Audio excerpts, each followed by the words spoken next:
Hey Tiffany, here's that tutorial I promised you.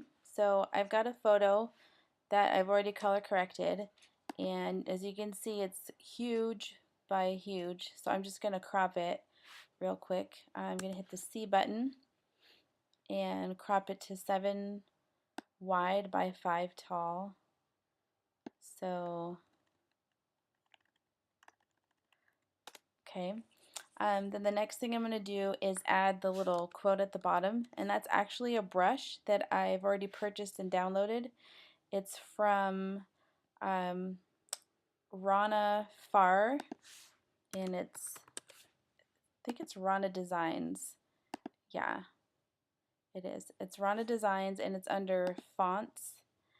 And she's got a bunch to choose from that are really cute, but I really like the Insta quotes, and it's 10 bucks. So I don't know, take your pick. RanaDesigns.com. That's where I got it from. Anyway, so I'm going to come to brush, and that's just right here in your tool palette. It looks like a little paintbrush. And then you can select which brush you want to use by clicking on this right here. And I've got my icons set to large thumbnail, but by default they come that small, and that's impossible to read once you've downloaded them. So if you do get them and you want to see them a little better, I would make the thumbnails large. And I've already selected the do more of what makes you happy, and you can see it's kind of huge. But to make that palette go away, I just click on some gray space up here. I'm going to give it its own layer, and you can do that by clicking on this icon right over here. It looks like a piece of paper folded up at the corner. Or you can come to layer, select new, and then layer, or you can do shift command N, whichever, but I just click on that because it's easier. And I give it its own layer because it's huge, and I obviously don't want it that big. I can crank it down a little bit so that it all fits on the page, but then I want to be able to make it just the right size. So I'm just going to select white so that the text comes out white. And so I just click it, and that's it. It's done. So to adjust the size, I'm going to hit the select tool, or you can hit the letter V. It's the move tool. And then I'm going to hit Command T, and that gives me the option to make this bigger. But if you can see, if I pull it out this way, it gets all tweaked and distorted. But if I hit the Shift button, it makes everything stay in the proper proportions. So I'm not going to do that. So that's about the size I want it to be, and I'm just going to place it right here in the bottom left hand corner and either hit return, or I'll show you later the little check mark that shows up right there. Actually that might be a little too big, so I'm going to go a little smaller, and then I'll hit the check mark to say okay. Then the next step is the bounding rectangle line, and again I'm going to give it its own layer, and then I'm going to come over here, and by default it's just the rectangle tool, but if you hold and keep holding the button or hold and drag out to the right, you can select rounded rectangle tool, and that's what I used, and I chose a radius of about 30 pixels because it just, I don't know, that's just what I wanted. So you just click and drag, and it creates a rectangle with rounded edges. And I'm not going to worry too much about the exact placement right now, even though that looks pretty good, because I'll do the Command T again. But right now it's a shape, and it's got a fill. So the opacity is 100% on both just the regular opacity and the fill. And I just want the outline. So I'm going to take the fill, and I'm going to crank it all the way down to 0. So now essentially if you click off of it, there's no shape.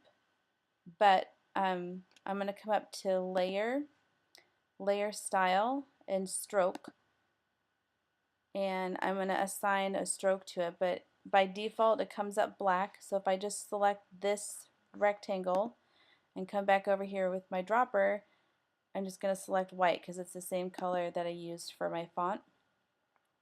And then I think I'm going to give it about 7 points. And you can just play around with what you like. I think I went with 7 points on the first one. And then I'm going to select OK. So now is where I'm going to Command T and get those points so that I can adjust the size of my line.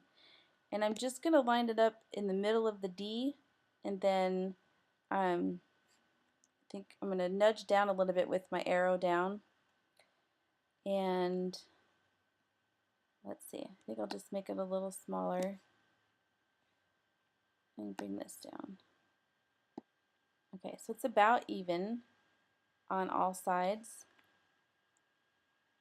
So I'll hit the return button or the check mark, whichever. It doesn't really matter. So the thing that irritates me is that the line goes through the font, and I don't want that. So it's kind of a tricky way to go about getting what I want. So what I want to do is select my layer. This is the shape layer, and you can see it's highlighted.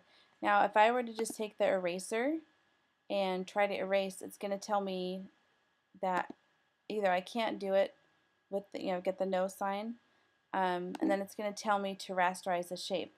But if I were to do that and select OK, if I start erasing, what it does is it tries to make that line, the rectangle stroke line, go around what I've erased, and that's not at all what I want. So I'm going to unrasterize that layer too. So I just did Command Z and then Command Alt Z to go back, or you can go to Edit and step backward a few times, so I can do this trick. So I'm going to right click, not on the rectangle shape, because that gives you one specific menu that we don't need to use right now, but in this empty blue space I'm going to right click and get this menu, and I'm going to convert it to a smart object first, which you can see this little icon tells you that it's become a smart object.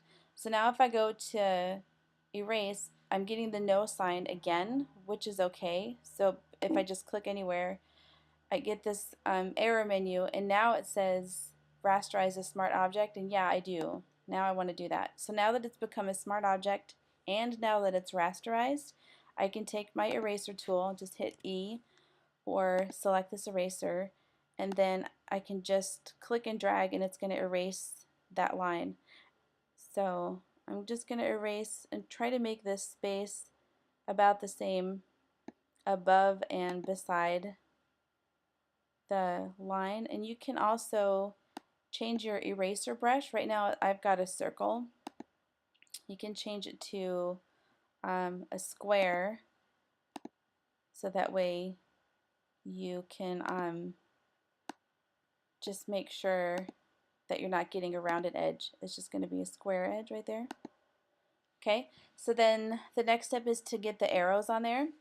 And again, I'm going to give it its own layer. So now we've got, and you can name your layers if you want to, but for this purpose, I think it's well enough. Okay, so in this same rectangle menu that pops out, if you come down here to Custom Shape Tool, it kind of looks like an amoeba or a blob. Just select that, and then come to Shape. In this little blue tool, there's all these weird shapes that you can choose from. I chose Arrow 8, I think, but this little funky arrow here. And here's the color that it's going to be, and again, I just want to keep it white. So the tricky part is to get the arrow shaft to be the same width as this little stroke line, and all you can do is just eyeball it, but to get the arrow on there you just click and drag, and you can see if you move your click and drag tool around, it can be a fat arrow or stubby or long or whatever. So just pick what looks most pleasing to your eye and then just let go. And again, because the rectangle was set on a 0 fill, it's going to think that's what you want as the default. So for shape 2, make sure that this layer is selected and crank that fill back up to 100%, and then the arrow shows up. So, but if you click on this and then hit return, then it shows up better. So I'm just going to magnify this so I can make sure that my arrow shaft is as wide as this line. So I'm going to do Command T again because this arrow is going the wrong way, and you can see I get that curved arrow around the corner. If you click and drag that, it's really fluid. You can stop it anywhere you want. But if you click the shift button at the same time, you get more specific direction. So here's just a full-on, 90 degrees or 75. It's just by increments, a little more specific. So, oops, let me try that again.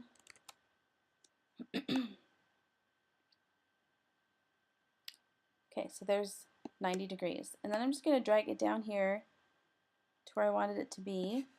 I'm going to enlarge it a little bigger again.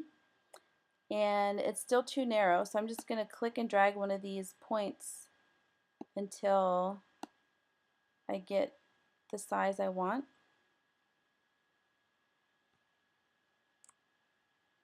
And nudge it just a little bit.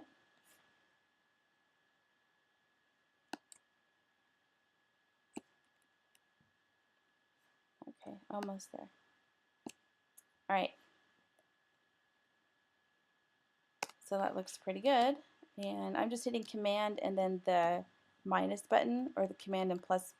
Command plus gets bigger, Command minus goes smaller. So I've got that arrow there, and then since I already know that the shaft width is what I want it to be and the arrow's the size I want it to be, if I come back up here to the move tool and just select that, or you can hit the letter V. But now if I hover over this arrow and if I hit the Alt button, you can see the arrow changes. It goes from a little plus sign to an arrowhead. If you click and drag that, it creates a whole nother arrow, except now it's still facing down. So hit the, let me go bigger for you, the Command T button again, click, drag, and hit the shift button, and it'll get you the perfect angle. And then you can just click and drag it down, and it always helps if you go a little bigger. Oops, that's a little big.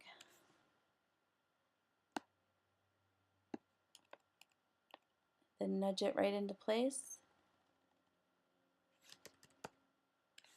and hit return or the check mark, and that's it. Done. You're welcome.